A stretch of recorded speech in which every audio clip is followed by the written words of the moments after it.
All right, welcome to this explainer. Today, we are unpacking the absolute classic legend of Mulan. We're going to dive right into her epic journey and look at that incredible balance she struck between deep familial duty and sheer undeniable military brilliance.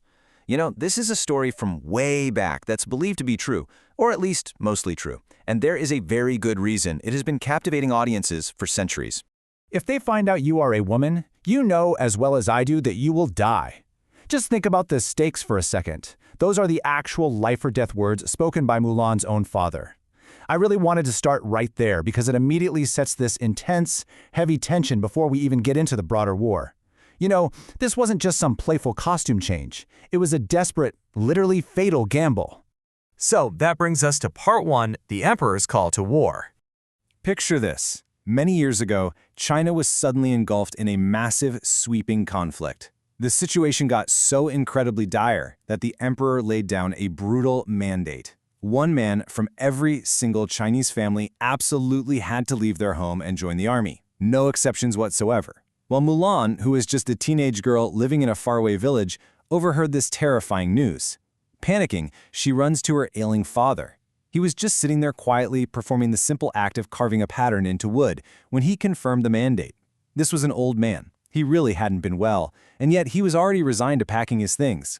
Honestly, just walking to his room was a visible struggle for him. Mulan immediately pointed out the obvious. At his age, trying to keep up with young, fierce men on a battlefield, that was a guaranteed death sentence. Which leads directly into part 2, a daughter's secret disguise. Mulan knew her brother was just a child, way too little to go to war, so she had to formulate a dangerous, honestly unthinkable plan to save her dad. She calmly tells her father to just sit, have some tea, and then she retreats to her room. Let's actually walk step by step through exactly what Mulan did to pull this off. First, she grabs her sword and literally chops off her long black hair. Second, she slips right into her father's clothing, and third, she takes up the sword herself. In those 3 swift steps, she was completely shedding her old identity to become a soldier for China.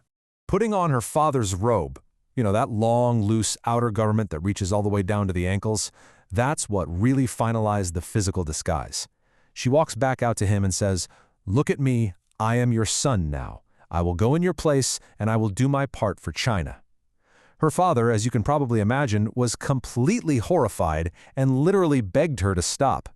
But Mulan actually had a pretty solid counter-argument. You see, her father had spent years training her in Kung Fu, the traditional Chinese fighting method that relies on your hands and feet rather than weapons, and he'd also shown her exactly how to use a sword. Now, of course, her dad protested. He argued that this training was strictly meant to keep her safe in the world, definitely not for the brutal, chaotic reality of a full-scale war. Well, to prove her readiness, Mulan swings her sword with absolute might, just displaying this great, incredibly impressive power and strength. She looked him in the eye and assured him no one would ever find out. And before her frail dad could even manage to get out of his chair to physically stop her, she kissed him goodbye, told him to say goodbye to her little brother for her, and just rode off on the family horse to join the emperor's army. Moving right along to part 3, Rise of General Mulan. So she gets to the military camp. She doesn't just blend in, okay? She begins this rapid, multi-year climb straight up the ranks. Step 1, she immediately proves her incredible bravery in active combat. And because her battles were going so exceptionally well, she jumps right to step 2. They put her in charge of a whole group of other soldiers, and then more soldiers. Until finally, after a few years of just outstanding military success, we hit step 3. Mulan is actually given the absolute top job. She is made general of the entire army. Just incredible. But of course, we eventually arrive at part 4, the big reveal and victory. You see, a secret that huge just couldn't stay hidden forever. A really bad fever suddenly swept through the camp, and Mulan ended up falling gravely ill. When the treating doctor examined her, he quickly discovered her true identity. And man, when that ultimate truth got out, it caused an intense, practically mutinous division among her troops. It was totally split. On one side, you had these furious soldiers yelling, "She tricked us, make her pay. The cost is for her to die." They absolutely refused to fight for a woman. But on the exact opposite side, her fiercely loyal soldiers were shouting right back, "With Mulan, we win every battle. Stay away from our general." It was a massive, highly explosive standoff. And right at the absolute peak of this internal chaos, a terrifying alert rings out. "Everyone, a surprise attack is coming." Mulan hears the sheer panic from inside her tent. Still incredibly weak and burning up from the fever, she somehow forces herself to get up, get dressed, and step outside to take command. And this is where her strategic genius just totally takes over under immense pressure. Despite the fever, Mulan stands tall and immediately instructs her soldiers exactly where they need to hide to set up a massive ambush. Even the very men who, just minutes ago, were actively demanding her execution could instantly tell she knew exactly what she was talking about. And guess what? It worked beautifully. They executed the ambush to absolute perfection, and the battle was won with such an overwhelming victory that the enemy literally just gave up. The long war was finally over. China was saved. And you better believe that after that masterful defense, absolutely no one in that camp cared anymore that their brilliant general happened to be a woman. Which brings us to Part 5, Rejecting the Royal Reward. The emperor was so incredibly overjoyed by this massive victory that he completely tossed aside all those rigid societal rules about women, and he personally invited Mulan to stay at the palace. He actually offered her this highly prestigious role as a royal advisor. But Mulan's response here really cements her true character. She bowed deeply, bending down from the waist to show the ultimate respect to her sovereign, and politely but very firmly declined the position.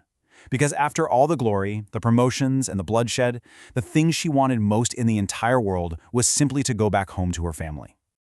The emperor, however, was definitely not going to let her leave empty-handed. He insisted she take these incredibly lavish gifts so that everyone back in her home village would clearly recognize exactly how much the Emperor of China valued her. So she heads back home with 6 fine horses and 6 fine swords. Her village threw a massive celebration for her safe return, finally realizing that the person who single-handedly saved all of China was their very own Mulan. Finally, let's wrap up with Part 6, The True Legend of Mulan. Because Mulan isn't just some fairy tale character, she's actually widely recognized as a legendary Chinese warrior. We can firmly anchor her existence in the Northern and Southern dynasties period of Chinese history, which stretches from the year 420 all the way to 589. Her incredible story was originally described in an ancient historical text known as the Ballad of Mulan. And according to that ballad, I want you to really think about this number for a second. 12. Mulan spent 12 long, grueling years fighting in the army in disguise. That is well over a decade of constantly hiding her true identity, shedding blood, and gaining incredibly high merit for her entire nation, all before quietly refusing a massive royal reward and retiring back to her humble hometown. Which really leads us to a final question. After achieving the highest rank of general, essentially saving an entire nation and being offered a permanent place of enormous influence right beside the emperor himself, would you have the might to walk away from ultimate power? Mulan's legacy isn't just about her brilliant tactics or her bravery in combat. It's equally about her legendary humility and that profound, ultimate sacrifice she made for her family. Thank you so much for joining me on this explainer, and I will leave you to ponder that remarkable choice.